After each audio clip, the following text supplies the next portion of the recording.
Hello everyone, hope you all are fine. Now I am going to start chapter 15, that is degrees of comparison. Okay, so you know that adjectives tell us more about a noun. When we need to compare two or more nouns, we use the degrees of comparison. Okay, the adjectives have degrees of comparison. Adjective means what? That tells more about a noun. Okay, now adjectives have these degrees of comparison. These degrees are used when we compare one person or one thing with another. So, degrees of comparison is used when there is a comparison between two things or comparison between two persons. There are three degrees of comparison. What are those? Positive degree, comparative degree and superlative degree. So, let us come to the positive degree. When we speak about only one person or one thing, we use positive degree. When there is only one, for example, this house is big. This house means one house, and this is big. So we are talking about one particular house. So there we are using positive degree. Next come to comparative degree. When we compare two person or two things with each other, we use comparative degree. Okay, like then Meena is taller than Rita. There is a comparison between Meena and Rita.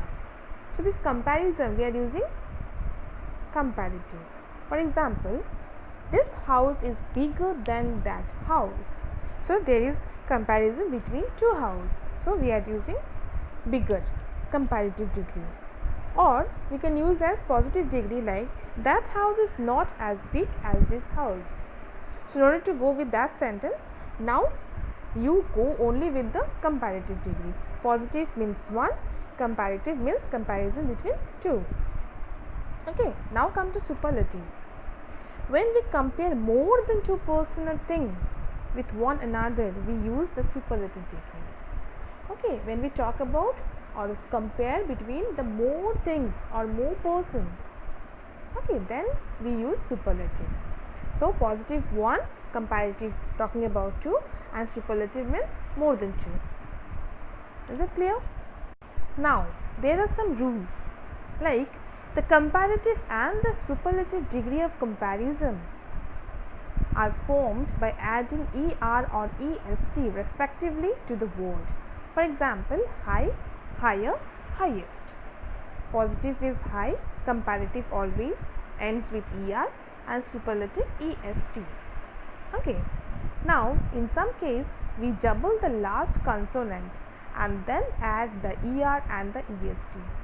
When we give stress on the last consonant, like big, hot, okay, we are giving stress to the last consonant. So that big G will be double, and as usual er, est.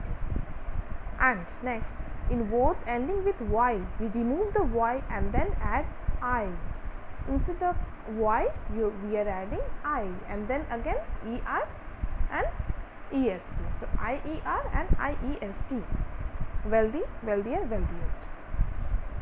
Next, there are some adjectives that do not take an er or est.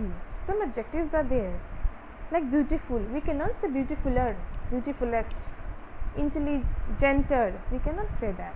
So these adjectives are used like more and most. Comparative, more beautiful, and superlative, most beautiful. Okay. Now some adjectives totally change their forms in the comparative and superlative degrees. For example, they totally change their form. How? Good, better, best. Bad, worse, worst. Little, less, least. This way they form their changes. So student, just go through the video.